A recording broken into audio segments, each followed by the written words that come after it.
before we actually even get into the school or the community setting. We're looking at both in-school settings and non-school settings. And those non-school settings could be anything from a community arts center to a juvenile detention center to a place for assisted living. It can be with any age group. Maybe it's going to be in a hospital or healthcare setting. So all of these places are where we're going to be. But what do we need to know before we get there?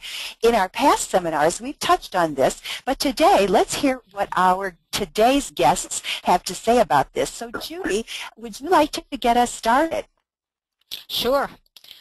Before we go into any setting, we meet with the executive director or the principal and the teaching artist, and we have in our Arts and Cultural Alliance packets of teacher information and administrative information to set up for your teaching residency.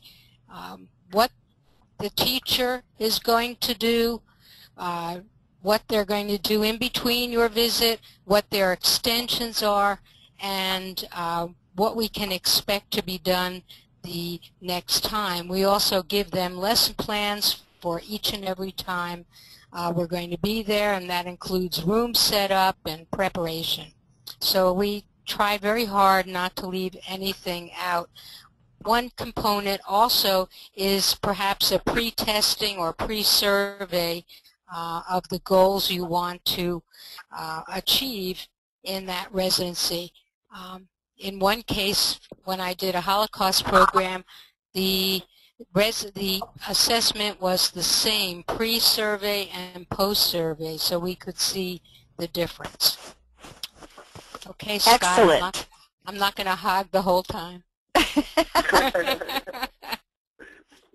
Miriam, did you have something? No, go right ahead, Scott. Yeah, I was just going to say, I think also those are all great things to make sure we do before. One of the things I think it's important too is sometimes when we meet with the teacher has specific goals in mind that they would like for the teaching artist to do. What's really important is that the teaching artist be able to acknowledge where their strengths are and stick to those strengths so that they know, you know, that's great that that's what you want to cover, but that's not what I'm about, and that's not the format in which I present in or the art form that I'm willing to present in, and so that you're presenting in your strongest art form and your strongest modality. Very good. Thank you, Scott. And Marion, what do you think has to happen before you get there? Well, because we work primarily with students with disabilities, we ask our teaching artists to meet with the classroom teacher or the person who is hosting the residency to find out a little bit about the culture of the classroom, where they are, if there's any special needs, what the special needs are, and what the accommodations might need to be made, and just get an idea of what the makeup of the class is and how to really make your lessons make sure that that it fits all the needs of all the students. Excellent, and we know that's a challenge when we have such diverse classrooms and groups that we're working with, and so it's a very important thing to consider first. You know, I've got something I'd like to add here too. I think that before we start a residency or any kind of special project that we might be doing, it's really great if we can have a team of critical friends, people who we can sort of chat with about what it is that we're planning to do and have that dialogue and input with our colleagues to really help both of us improve. The colleague improves through the conversation, as does the deliverer of the information. And I've had a great experience with this in the past couple of years working with one of my colleagues, Susan Rossoff, as we plan and work together. I know that what we're able to do is better than either one of us would be able to do alone. And so it's great if you can form a team that is going to be your support team. Now let's move on and think about the 21st century teaching and learning. You know, we always say that the arts our 21st century teaching and learning. And so why do we even have to think about this? But, you know, the truth is we do. And we know from our previous webinars that many, many of you are very into the understanding of what the 21st century knowledge and skills are. And so at this time, would you please go to your chat screen under the control panel that is usually on the right side of your computer. You'll see the screen that says chat. Open that screen if you haven't already done so, and tell us how you are incorporating 21st century knowledge and skill into your teaching and the learning of the students that you're teaching. So take a minute and share with us your thoughts on that. As you're doing that, I'm going to ask Scott if he'll talk with us about his understandings and perceptions and knowledge because of his work in the public schools of the 21st century classroom. So Scott, will you just kind of share with us what you know here? Sure. And Mary, you can move forward into the next slide, if you will. Okay. I'm trying to do that. There we go. Perfect. So the first question, what the 21st century classroom look like? I think that we all have different perceptions of what the 21st century classroom looks like. In the next slide is a picture that, although some of you may not want to admit it, you may remember actually sitting in a classroom that looked just like this. And this certainly is not our vision of the 21st century classroom. And the next slide, there's another perception that because you say 21st century classroom, that means that it's all about just technology. So if you stick a kid in front of a computer, well, then you must be meeting the 21st century needs of the classroom. And we know that that's not really what it's about either. And finally, in our next slide, we've got this fabulous group of kids that are working together. It's a place where students are working cooperatively and hands-on, design-based learning opportunities. You can see some of the 21st century skills being accomplished in that group. And these are really, this is the look of the classroom that we want to see that represents the 21st century classroom. Kids are actively involved in learning. They're engaged with working with each other. You see them in costumes. You see them actually having fun while they're, looks like doing a reading assignment. And that's what a 21st century classroom should look like. The 21st century skills that I focused on for this segment were presented by Tony Wagner, who was in Orlando a little bit ago. And he has a book called The Global Achievement Gap, which framed our school problems in sort of the larger context of the demands of the global economy and this 21st century workforce. And he interviewed lots of business leaders and went to lots of classrooms and came up with a list of 7 critical survival skills that I think are totally approached with the arts integrated approach to learning. These skills are critical thinking and problem solving.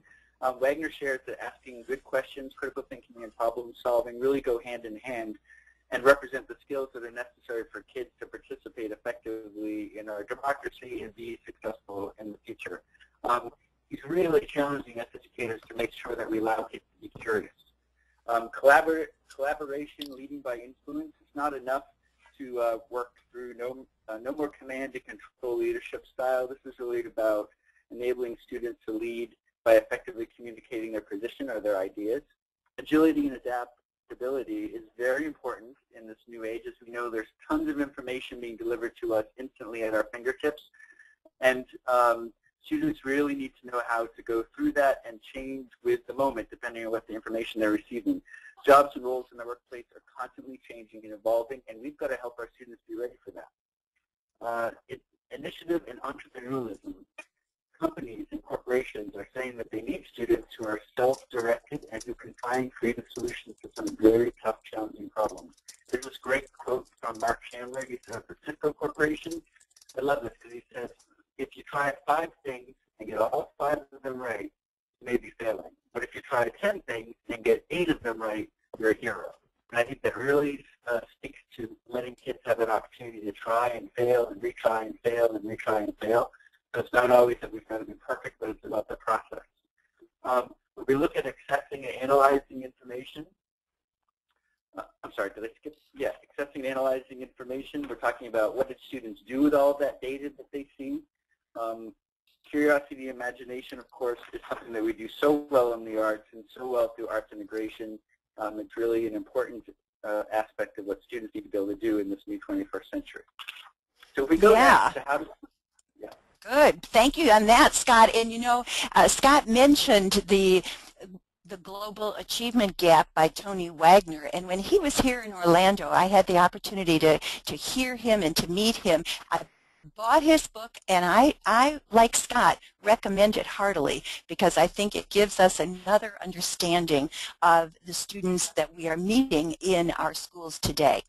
So how do they learn, Scott? Yeah, well, it's a great question.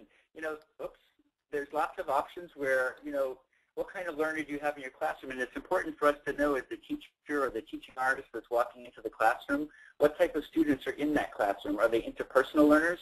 So that's the kind of student that is the social butterfly. They love to work with others. Are they logical? That would be the kind of kid that likes to work through problems very systematically. They like strategizing. Are they spatial? A spatial learner likes to think in pictures, in the big picture. They learn concepts, and they really do not respond well to drill and repetition. They love to draw and be physical and to have imagery. Musical, we have great auditory memory and respond positively to rhymes and jingles, respond well to spoken instruction, so more of our auditory learners. Interpersonal they prefer to learn alone, so they're very aware of their inner thoughts, and they like to be independent in their learning process. Then we've got linguistic. Those are our students that love to read and write. They love playing with the meaning of sounds and words, love creating tongue twisters, rhymes, limericks, that sort of thing. We've got our naturalists. They like to investigate their environment, both inside and outside. And then, of course, we've got our bodily kinesthetic learners that need to move. They need to dance. They need to feel and experience things. We need to make sure that we're presenting to all of those. So when you ask the question, how do students learn, the answer is, are they these following things? Yes, they are. They're all of those. The students we teach today, and you can go to the next slide, Mary. The students we teach today are all of the above. They learn in various modalities, and they make up the students we teach every day. I think that arts integration strategies totally address the needs of 21st century learners and these 21st century skills that Wagner has addressed and prepared for us and shared with us. And it's what we do best, and I'm excited that our teaching artists are ready to enter that world and do the same. Great, Scott. Thank you so much. And he's really right, isn't he, that 21st century skills we must embrace because that's the world that our students are going into.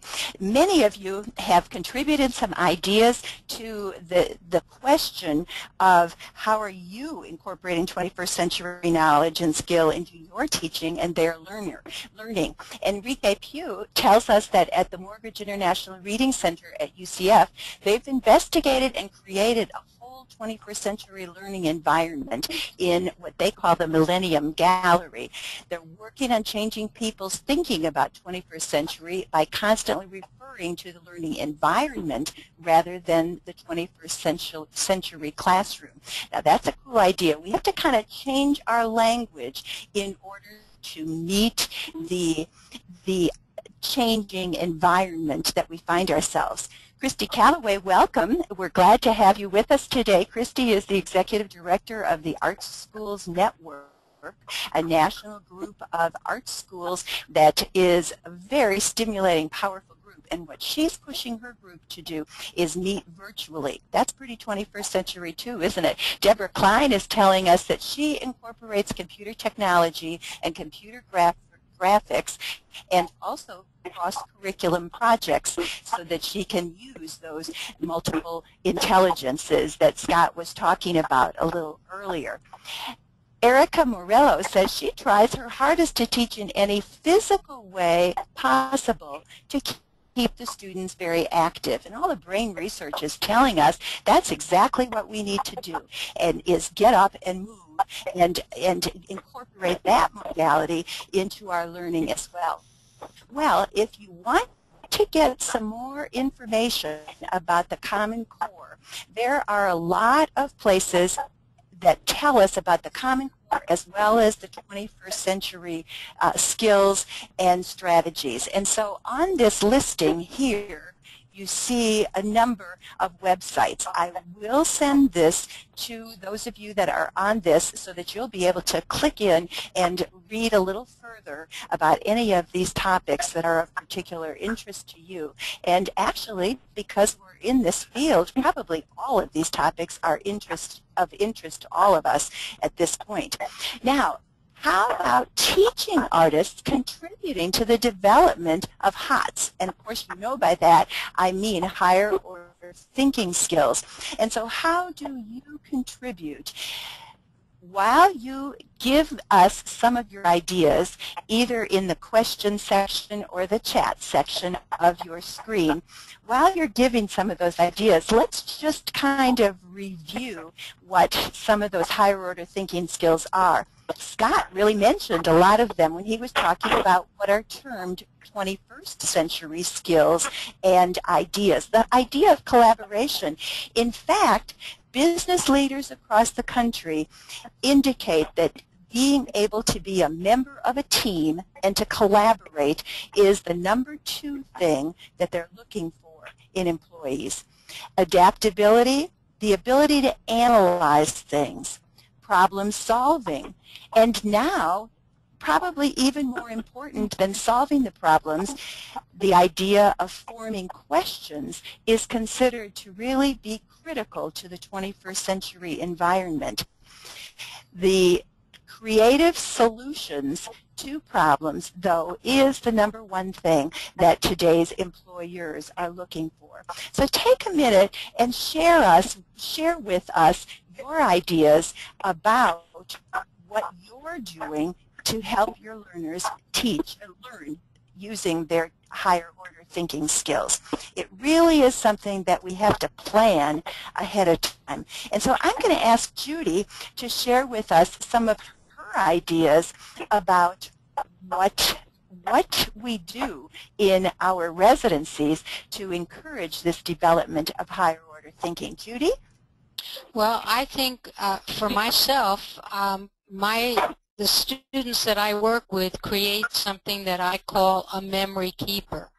And that is a sculpture in a box that you can pack up. And you can see me holding that right now. And one of the higher level thinking skills is synthesis. And I think the arts do that so well, where the artist in residence throws out an idea and then an abstract idea, and the students deliver a concrete product at the end and go through all of the steps in making that product. In this case, a memory keeper. I did that this fall with a high school class of dancers, and they identified a person they'd like to commemorate. They wrote about that. That's language arts. And then from that abstract idea, they had to collect elements that they'd like to put in their sculpture. Then they actually created their sculpture. And from the writings, the part of the class choreographed an original dance. What kind of higher level thinking skills and creativity is being used? It's maximized.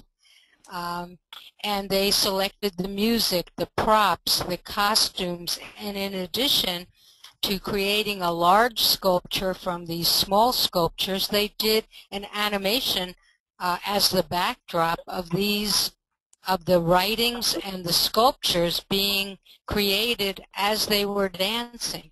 So every area of higher level thinking was hit. It was exciting. I think that was stimulating to me for probably 5 months.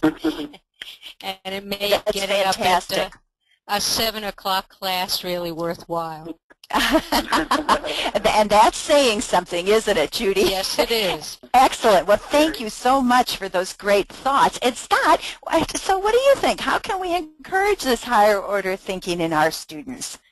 Yeah, I think what Judy was touching on is really important. And the thing that's occurring, our teachers have gotten into such modes of having to prepare for all of the tests and assessments that are coming for the state and for end of course exams type thing that it's hard for them to remember and to give themselves permission to find time to allow students to do that. And I think a great role for the teaching artists is they really can come in and help teachers remember and help teachers see a way to engage their students in the learning process through project and design-based challenges like Judy just mentioned.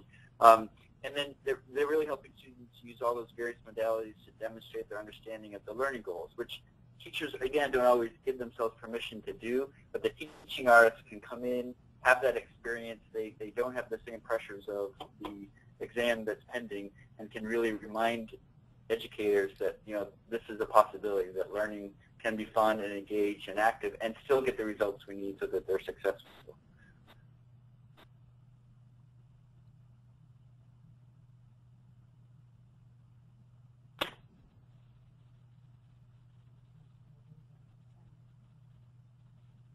Have we lost sound? I'm Marion's still here. This is Susan. I think maybe we lost Mary. Let me check.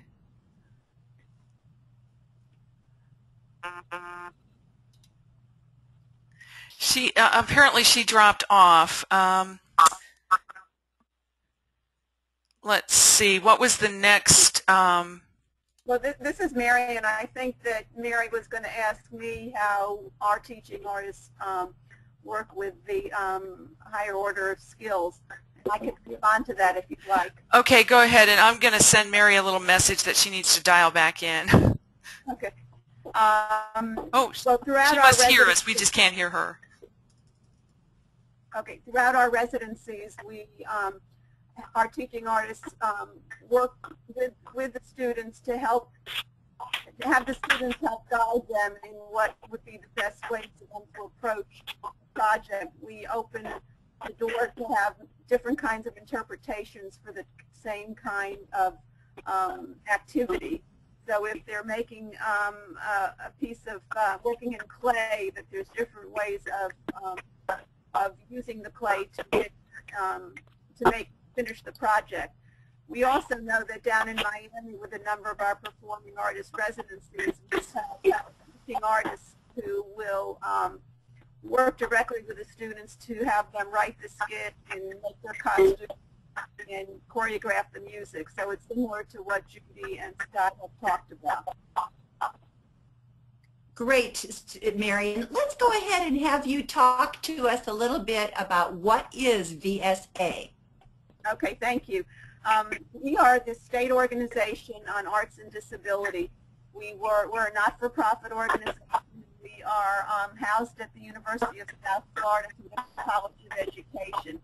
We've been in existence since 1974 when Gene Kennedy Smith, this is the last surviving Kennedy sibling, started us. We started at the same time as Best Buddies or Special Olympics. Our mission is to create a society where people with disabilities can participate in, learn through, and enjoy the arts. So we work with all ages, all different kinds of disabilities. And our guiding principles are to, on the screen, we work in schools. We make sure our teaching artists and teachers are trained to work successfully with students with disabilities. We want people with disabilities to have full access to going to the theater and going to a museum and enjoying it just like anybody else. And we want our adult artists with disabilities to be able to work in the marketplace and sell their work.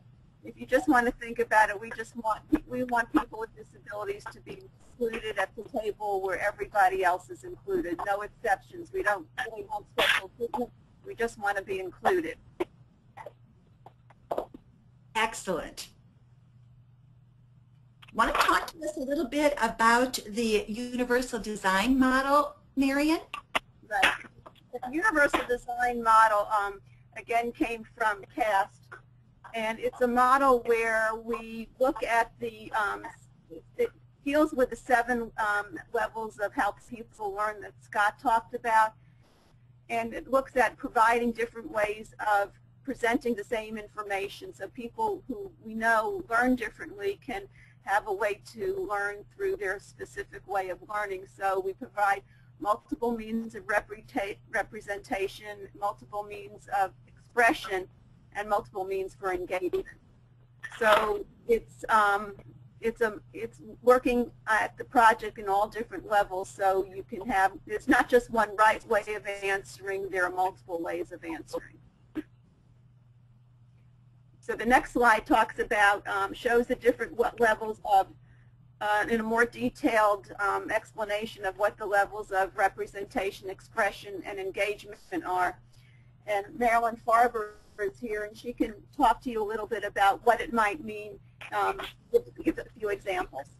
Welcome, Marilyn, and Marilyn is the Education Director for VSA Florida. We're happy to have you with us today too, Marilyn. Thank you, Mary. Nice to be here. I think it's just a matter of really addressing and learning how, communicating with the student directly as to what their needs are so they can be engaged in the arts.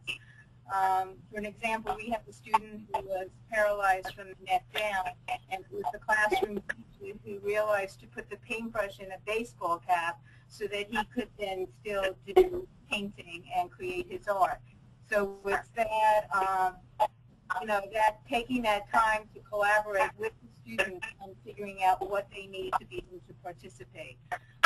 We just did a program in Miami that was performing arts, and we had a group of students who had vision impairment, and they were teamed up with a mainstream classroom, and they worked together as partners and created a dance with the teaching artist. So, you know, this shows that we can include everyone and integrate learning across the board.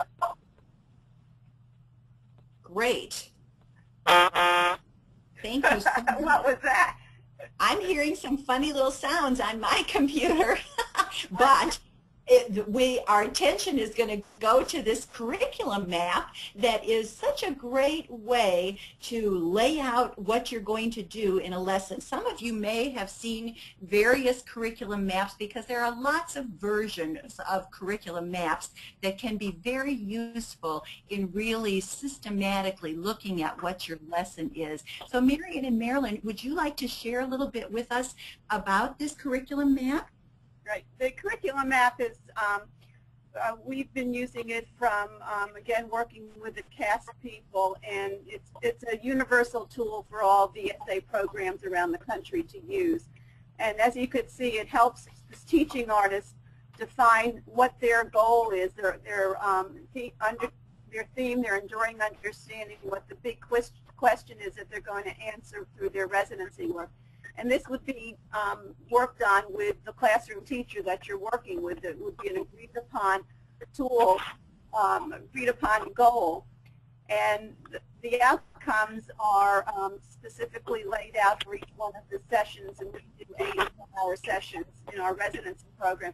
And it ties down closely to the standards, the current standards that are used, so it has a good way of reinforcing the work that the arts are meeting some specific standards, and the work has that extra value to it if you want to look at it that way. The learning objectives are, again, what's going to happen in each session. What we've learned, and I know that you all know, is that as you set out, the curriculum map is supposed to be done prior to the residency.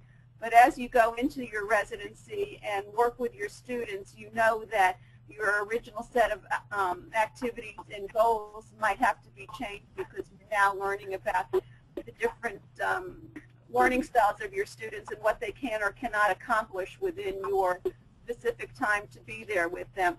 So if you go down to the next slide, Mary, as part of our curriculum map, we look at what the adaptations and modifications and accommodations are for students that might have, their needs might need to be met with providing some of these different adaptations and accommodations. And then we also include how do we know that the student has learned what they said they're going to learn, and we specifically address the outcomes. the assessment of that, the evidence of that. And then we allow for the comments for the teaching artists to look and see what, you know, what worked and what didn't work and what they learned. The main thing with all this is just for, I think teaching artists, we really need to be very planned well in the work that we do before we start our residency. And like Mary alluded to, our curriculum map is similar to many other tools that are out there. But the main thing is to make sure that you understand what kind of changes you make to what you're doing based on the makeup of your classroom. Great. And so we see this going on with those kinds of questions throughout.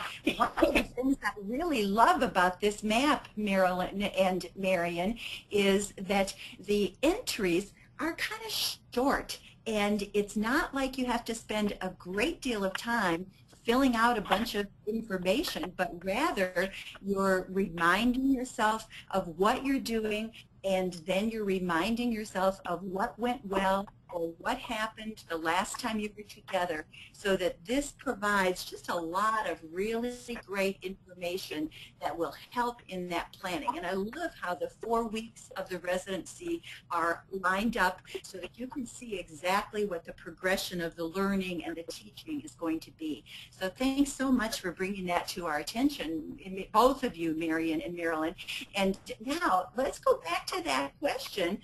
You have given some great thought, listeners, to the question of how do you encourage this higher order thinking. And Erica Murillo says, I ask lots of questions. I ask questions and lots of questions to my students so that I am able to understand them and to, of course, let them know there's no wrong answer in the performing arts. That's the beauty of the arts. Thank you for sharing that with us. And Pamela Sumner says, when students are learning Asian ink painting techniques, I want to be in her class, as part of the middle school world history, I teach them a simple scoring rubric which they use with a partner to evaluate their work as they go along. Pam has a very important point here, the idea of being able to assess as you're going along, not to wait until the end, because we can be informed all the way through the process. So thanks so much for sharing that thought with us, Pam. And now Carlotta Pradera has asked some very interesting questions, particularly about the process that Judy Levine has talked about in the integration of linguistics, the movement, the art, and connecting that in a very personal way to her student. And Carlotta and others who are particularly interested in this, hang on, because Judy is going to be talking a little further about that as we move along in today's webinar. I wanted to share with you these wonderful resources that Marion and Marilyn have provided for us. Marion, would you like to say something about these resources that are available on your website? Right. These resources are good for when you are working with students with disabilities, and it just gives you some guidelines of what you might want to think about when you're working with them. The developmentally appropriate practices are where students with certain disabilities can, what they can accomplish. What we want to encourage is that when you work with students with disabilities is that you help them to work to their best possible potential that they might have. Just because they have a disability doesn't mean they can't accomplish a lot. So, and really down the line, if you're working in those classrooms, please go to these sites, or please give Marilyn or myself a call. We'll be happy to talk you through whatever questions you might have.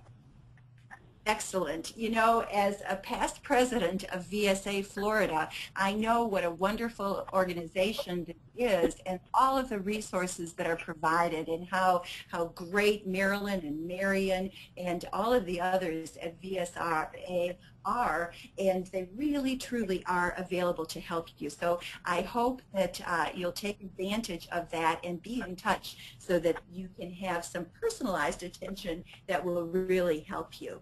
So thank you very much. Now, what teaching strategies are most effective in schools, and I really should have said or out of schools, what are the strategies that are most effective? Now, we know that there's no silver bullet here, and that we have to try some things, but let's hear from you once again about what arts integrated teaching strategies have been most effective for you. And while you're kind of forming your ideas, I'll just tell you one that has been most effective for me throughout my teaching career. I always start a lesson with what I call a grabber. And the grabber is something that will get the students' attention and interest immediately.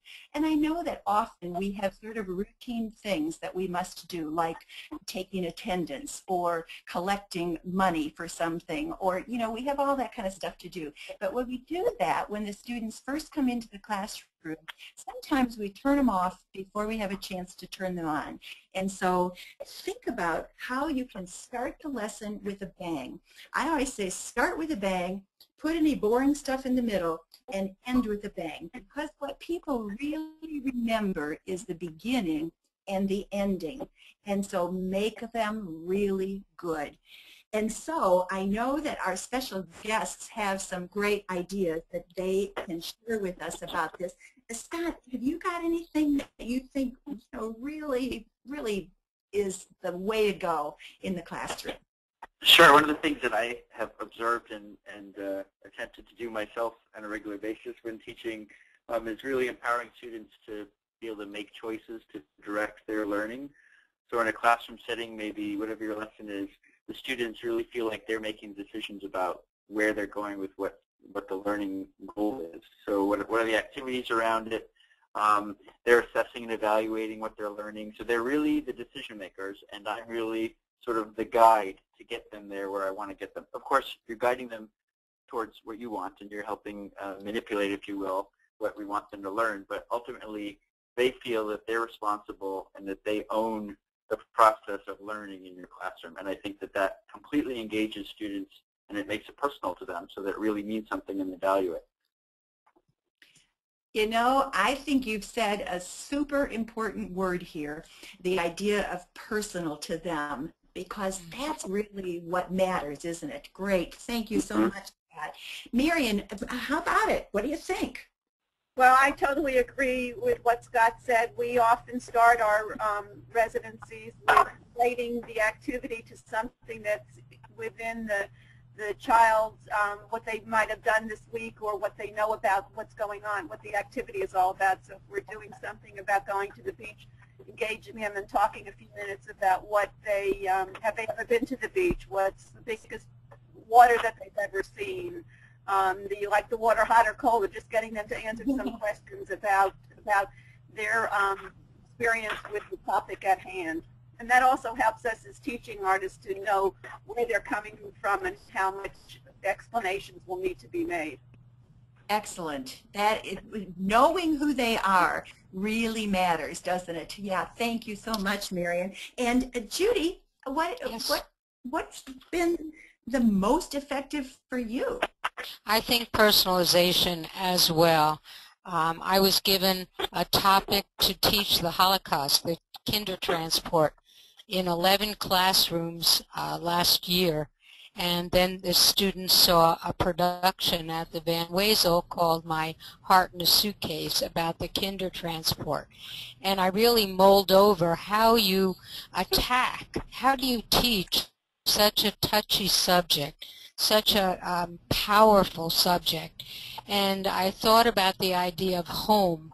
Now these students were from 4th through 8th grade. How do you talk to them about leaving home and never seeing their family again?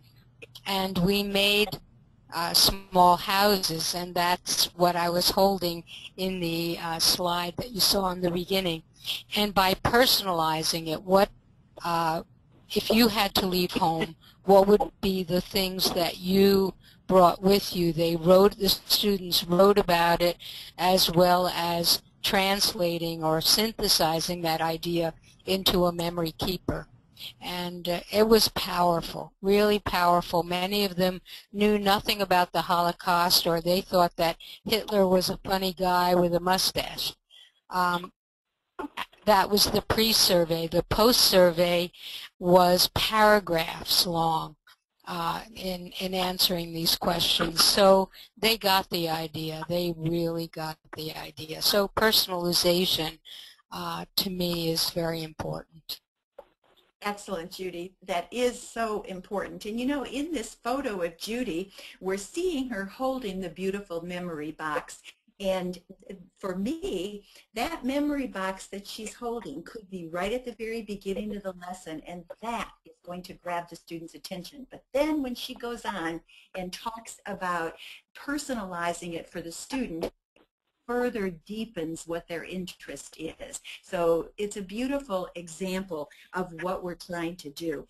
Well, we know that in addition, when we think about strategies and what is most effective, we also have to think about what are the things that we're going to do with our special needs students, and what is it that I can do in working with students with special needs. So Marion, let's turn it back to you and have you just share with us a little bit about some tips that you have for all students in arts activities. And so we kind of emphasize the all. We are not only talking about students with special needs. What's good for students with special needs is good for all students. So Marion, help us get some ideas here.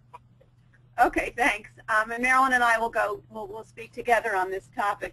First, I want you all as teaching artists to understand that there's nothing to be afraid of or worry about when working with students with disabilities.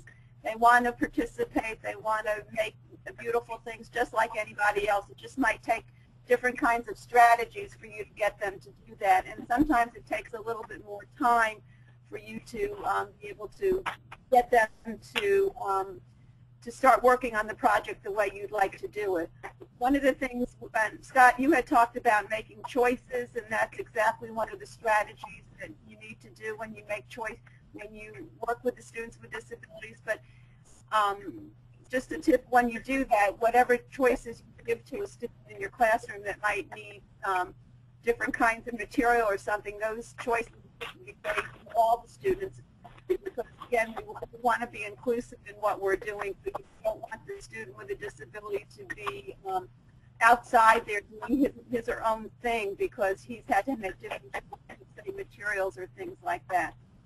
One of the things we also emphasize too, which is just really easy, is people first language. Is where you talk about a person with a disability and putting the person first, not the person who is stuck in a wheelchair or wheelchair bound. It's a person who uses a chair. He's not the blind person, but it's the person who has a vision impairment. It's sort of like talking about if you have red hair, that's just part of who you are. It doesn't define everything that you are. It's just an aspect of who you are.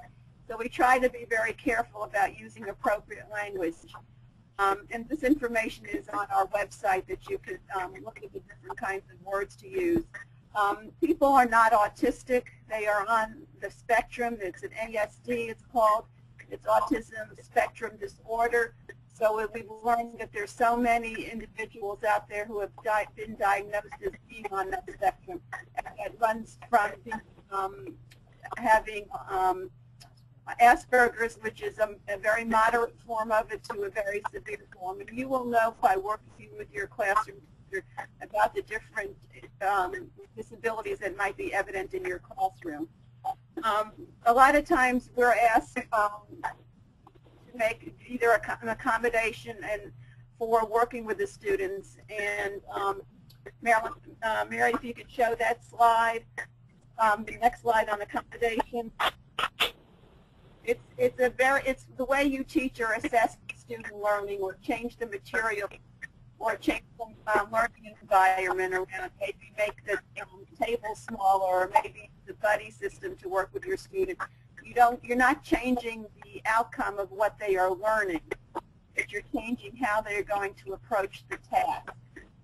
And the difference between that and a modification is really, a modification is primarily done by the classroom teacher because they're actually changing the expectations of what that child can actually accomplish based on what the disability might be. Excellent. This is a lot of information that if we can remember to think about who we're teaching throughout the teaching experience, we will really be much more successful than if we just do what we've planned in our lesson plan. So thank you, Marion and Brian, for sharing these great ideas. Now let's go back to the arts integration strategies that you have tried that have been most effective. We don't have a lot of time, but I'd like to share with you from David Jones. David is a music teacher, and he says, I try to find stories or experiences that will help students relate to emotionally difficult music. I have even taken students to the theater to see a performance of a play to better understand what the piece is about. And so David is immersing them in multiple perspectives about a particular artwork that they are engaging in. David, what a great strategy, and thanks so much for sharing that with us. Now, is an arts integrated approach different in a non-school setting? You know, sometimes we think that arts integration, because it is curricularly based, really belongs in schools only. Now, let's see what our panelists think about that. So I'm going to put you on the spot, panelists. Marion, what do you think? Is arts integration itself different if you're in a school versus a non-school setting? No. Is that short enough? That's short and sweet, and what I would like to hear, that's for sure. So Scott, you want to elaborate on that a little bit? Thanks, Marion. Yeah, that would be, my thoughts on that is that regardless of where the location is or the setting, that the whole presenting, planning, and evaluating process still has to be in place. That, you know, you've got to establish your benchmarks, you've got to establish your learning goals, you've got to figure out what your measurable outcomes are, you have to do the pre-visit and the post-visit. Those are all essential, whether it's in a school or whether it's in a nursing home setting or it's in a community center. Those are still all factors that are going to make you more successful as a teaching artist and help your students or your adult students enjoy the process and learn more from that experience as well. Excellent. That's great. I appreciate that. And what do you think, Marion? You already got to me, but what do you think, Judy, is who I meant to say. I think, I mean, I agree with Scott, and I think it's the same in all the areas that have to be touched, from documentation and pre-meeting with teachers or administrators, benchmarks, accountability. It's the same. It's the same. So, bottom line, arts integration means that we're going to bring together learning in the arts and learning in another area of life. In school, we call it curriculum. Outside of school, it might be an area of life. I mean, it still could be about history, or it still could be about science, or it still could be about civic responsibility, but it's still another area. So we're putting multiple perspectives together to get a better and deeper understanding of whatever it is that we're doing. Yeah, so it's all the same. All right, now let's chat, because what we want to talk about is documentation of learning. And now when we document something, we might make notes about it, we might take a photograph of it, we might send a letter to somebody about it. So there are lots of different ways to document anything, but we're thinking about students learning, and they could be learners of any age, not just children. And so when you, teaching artists and others who are listening today, when you are thinking about documenting the students' learning, what do you do? Would you take a moment and just write your thoughts under that question area so that we'll be able to share a little bit of what you're doing in your particular situation, in your particular setting. And while you're doing that, and I think you're going to want to have one eye on writing your question and one eye thinking about why we're going to document things. One reason that we document is to encourage students' best efforts, to help them put their best forward, because when they see what they're doing in relation to others, or when they know that the work that they're producing is going to be shared with others, it spurs them on to do their best work. And we know that that's one of the things about the arts, that it causes us to be persistent and to keep working to get something that we want to share with others. When we document, we also help students and other learners build pride in their accomplishment. I recently had the great pleasure of listening to a senior citizen chorus, and they were extremely proud of the work that they did, and justifiably so. It causes people to want to do better when they develop that pride. We also can inspire others by the example of what we have done. And the others that we inspire might be other students looking at work and saying, oh, I want to try that, or oh, I think I can do that. Or it might be other teachers saying, how did you do that? Just like on this webinar today, several of you have asked questions about some specifics, so you've been inspired by the example to go deep. That's really something that we want to do. Documentation helps you, me, to inform other people about the great work that you're doing. Now, there are more reasons to document, but let's get to looking at some of what the best practices are in documentation of student achievement. And in order to lead us into this, I've asked Judy to share a wonderful project that she has done, and it kind of has been a through line for Judy in this webinar as we've heard about her great project, the Memory Keeper Dance Project. One of the things that I love about what she has done is that she has worked very collaboratively with a dance teacher in the development, implementation, and documentation of this project that took place in the Booker Performing Arts High School in Sarasota, Florida. So Judy, would you share with us this wonderful work that you have done? Well, for me, taking photos and making a PowerPoint is powerful documentation. In Sarasota, we have something called EdExplore, and that is a website that teachers go on and select a project that they would like to work on. So the artists in residence that I've been training are encouraged to do this kind of documentation because they're marketing their own projects.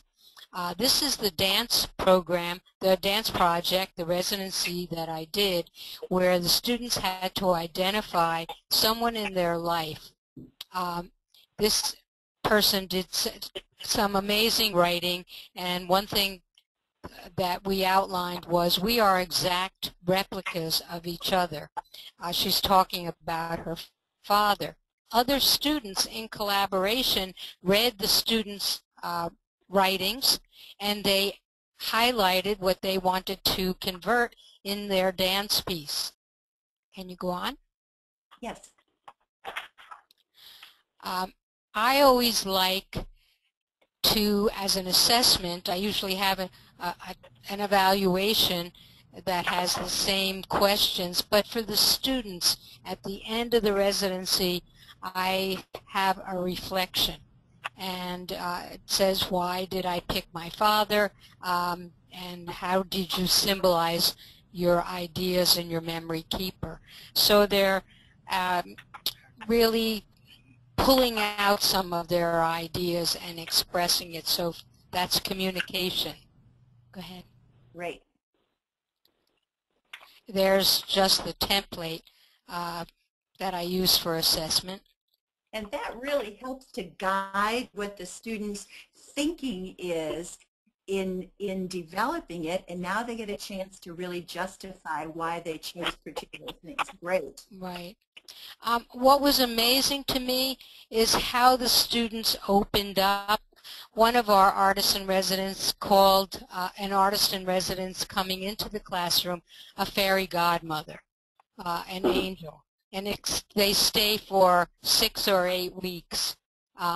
But these high school students were able to open up so deeply and talk about some very, very personal problems. He said, I miss my dad, the one that didn't use drugs, that is. Oh, wow. Wow. So next one. Mm-hmm. So collaboratively, the students read the other students' work, highlighted what they wanted to incorporate, made their memory keepers, and choreographed their own piece called Unfolding. And they constructed a large sculpture of memory keepers. You can see that as part of their dance. Go ahead. Oh, sorry. Nope, that's good. So you can go on. The memory keepers formed another large sculpture, and meanwhile there was an animation of this growing sculpture as the backdrop, incorporating some of the student writings, like he was a mirror image of myself. Go ahead. Next slide. Coming up. There we go. Okay. You can see it growing. Go ahead. There's the reflection. And there's the end. So this really incorporated all of the 21st century skills, the communication, the collaboration, critical thinking, innovation and creativity. And I was just the facilitator, just what Scott said. Many times I'd come in with an idea for how to enter the stage. They would nix it and they would do their own thing. And I respected that. So it was a collaboration, and I was the orchestrator of learning. That was it, just bringing and facilitating.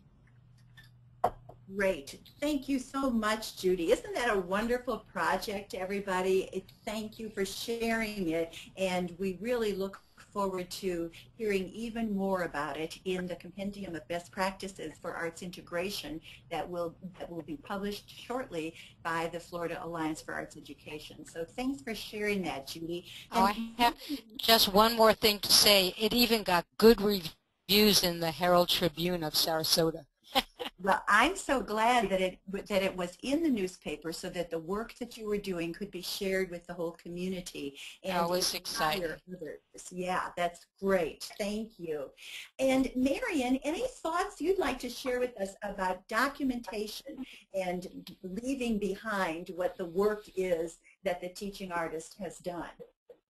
Well, in our experience, looking at the final work is so empowering for the parents of the students with disabilities, because they often never ever know that their child can be successful in an area that in the school, because the children with disabilities often don't get that positive feedback. So we have had parents coming to performances and just in awe that their child was able to do such a thing. So it's going back to, to sharing the work and informing other people that, yes, students with disabilities have great abilities and can accomplish a lot. Great. Thank you. And Scott, do you have anything to share about documentation? Yeah, I think at a different level, we just did a video of teachers that have been involved with arts integration and working with teaching artists, and we captured their thoughts about the experience, put it together in a presentation, and presented it to our school board so that our school board members were also seeing the value of this arts integrated approach and the value of bringing in an outside teaching artist to help instruct teachers on utilizing an arts integrated approach to learning. Excellent. We need to share our work with the decision makers, whether it's at the school board level or the superintendent level, the school site level, the arts organization board of directors. We need to share the work that we're doing and make it evident in some way, whether it is through a PowerPoint, through a video, or even simply through a poster that you share. It's very important to leave the impression of what the work was. And I'd like to share with you from the chat, I'd like to share with you Hilary Fine's work. She has a great idea here, making an individual work of art, merge it into a student-generated book, finalize it with a digital book so that each child can have the book for the group effort and the individual effort. Bring works of art into exhibition to share. Hilary, thank you for sharing that with us. It's a very good idea and certainly hits on so many of the things that we're trying to talk about today. Thank you. Well, as we're planning, it's really critical that we align what the goals of a particular experience are, what strategies we will use to meet those goals, how we will know we achieved the goals through assessments, and then this documentation that we've been talking about. So panelists, I'm going to give you just a quick moment to comment on that alignment if you'd like to. And Miriam, let me start with you.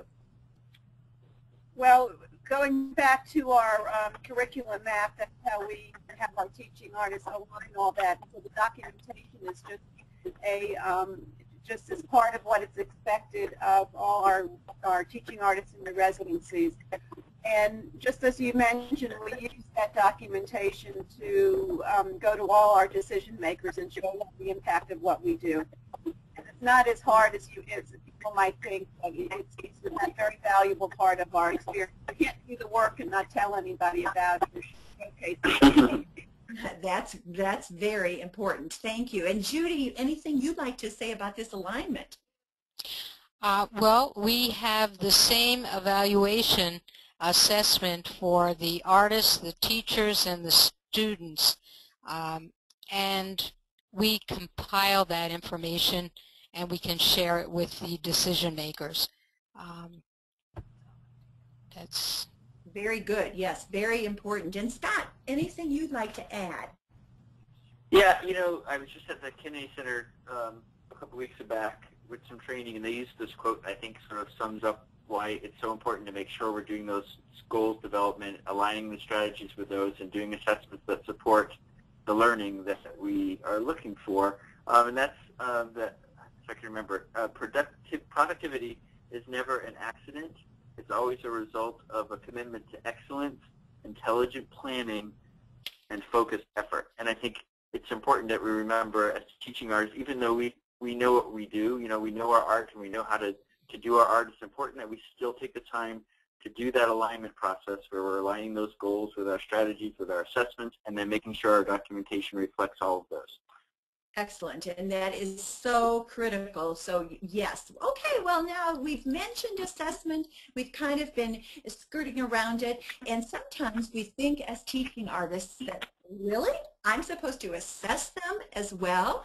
But actually, really, we all need to be doing assessment. And one of the reasons is so that we can get a grip on how things are really going in the classroom. We might be teaching it and they might not be catching what's happening. And so we can help ourselves to find out what's going on. It allows us to adjust our teaching to meet those student needs. And we assess so that we can document student progress and learning now and over time. We also assess so that we'll have a way to share results with students, parents, teachers, administrators, the press, everybody that we can possibly think about. Now, we are not going to take time to talk about what works in assessment today just because we're running out of time, but we will share some of those thoughts in webinar 6. And I'd like these panelists just to take a moment and give us your tips on how a teaching artist, a teacher, others who are engaged with arts integration, how can we share the successes that we have? And so, Judy, have you got any suggestions for how do we share our successes? I take my projects out into the community. I share my PowerPoints. I share the stories. The assessments are right there for people to see, and I have some very touching stories for my Holocaust project, and I'll leave those for another time. Another thing we do for assessment for teaching artists is for the teaching artists, we encourage them to keep a journal. You can turn it into the critical friend, but just what works, what doesn't work, what other strategy might have worked better. But it's journal keeping for the teaching artist. That's a very important thing that we can do. Yes, thank you so much for sharing that. And Marion, any thoughts that you have on how to share your success as a teaching artist or as a teacher? There's two things I'd like to talk about. One is that during the course of a residency, our teaching artist sends home to the parent a note saying what their child has accomplished, if they did anything special that day. So during the course of the 8 weeks, every parent gets a note about their child to let them know that they are participating in the class and that they've been successful. Another thing that I do is, as part of our evaluation, I have the teaching artist as well as the classroom teacher talk to me about a success story that they saw a change in learning or a change in behavior through the residency. And I document that in a statewide piece that I use to go to all our decision makers. So the success stories have to be told, and that's the best way that we can get to continue our work. Excellent, and thank you, Marion, and thank you for mentioning the parents, because what an important group that we need to advertise to and let them know what's going on. While we're talking with Marion and thinking about special needs students as well, students with special needs, I just want to welcome Ann Herring and Lisa Horaho, who are the Education Department at the Orlando Shakespeare Theater. And Ann has just written to remind me about a great program that they have called Shakespeare with Heart, in which students with special needs are paired with students who are part of the acting program that they offer at the Orlando Shakespeare Theater and are doing really wonderful things. I'll share with you in my follow-up email the YouTube video that Ann has sent me the link to. Thank you so much, Ann. Scott, what do you think? How should we be prepared to share our successes? Well, I think in addition to those things that were mentioned, that utilizing the school itself, the building, so you've got all these wonderful bulletin boards and acres of walls that should be plastered with artwork and reflections of students that support the arts integrated learning that's occurring in the classroom. One of our local schools, Grand Avenue Primary Learning Center, is a great example. When you walk in that door, it is covered with art from top to bottom, and it all reflects the learning that's taking place, not only in the art classroom and the music classroom, but also in the gen ed classroom, where arts integration is an approach that those teachers are utilizing. Excellent. Thank you so much. Now, I want to thank all three of our amazing presenters, and you have done such a great job of inspiring us today. So thank you for taking your time and putting your thoughts together to share with us. We appreciate all that you're doing every day, and especially in the last hour. It has been wonderful to be with you here this afternoon. And I want to invite everyone who's on this webinar to join us for webinar 6. This is going to be something a little different, and I hope that you all will say, yes, Mary, I want to do this, because we'd like to hear from you. In the notes I've been hearing today from what you're writing to us, I know that you're doing wonderful things, and I also know that we'd really like to have you share the work that you're doing so that we can know a little bit more about the great things that are happening in the Sunshine State. So please let me know if you're willing to share your work in webinar 6. It's a great way to get some opportunity to put a spotlight on the work that you're doing, and let us all share in that celebration of your work. We've got another celebration that we hope that you will join in, and that is the 2012, we're not quite ready for 2013 yet, the 2012 Florida Alliance for Arts Education compendium of best practices in arts integration. I hope that you will contribute your work to this compendium. I have a link here that gives you the information. The submission date is June 1st. We'd especially like you to provide some documentation of your work so that we can share that as well. I'm happy to help you put it together in any way. We've got another great opportunity, and goodness, I was really thinking about 2013. I'm sorry. This is actually, oh no, that's right. Would you like to be a 2013 Florida Alliance for Arts Education teaching artist? This is a great program in which we provide extra support for guided residencies in arts integration. This year we've had a team of 5 wonderful teaching artists who will be continuing in the coming year and will become mentors for our new teaching artists. In addition, each one of those people has their own mentor team of 3 who coach them directly on their work with arts integrated residencies. So I hope that you'll be interested. There's a link here for the place to get further information as well as the application for that project. Now, another great opportunity ahead is the Florida Alliance for Arts Education Leadership Summit, which will be in Tampa.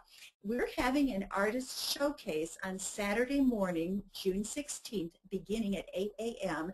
This is a great opportunity to reach out to interested people around the state and to share your work as a teaching artist and to identify some new clients for the work that you're doing. So I hope that you'll join us not only on that Saturday, but especially on that Saturday. But we do hope you'll join us for the entire Leadership Summit.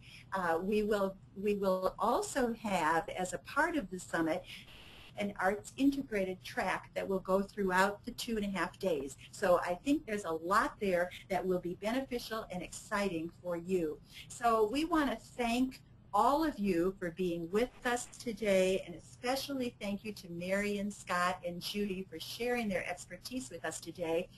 This session has been provided by FAAE in collaboration with the Florida Division of Cultural Affairs and the Florida Department of Education.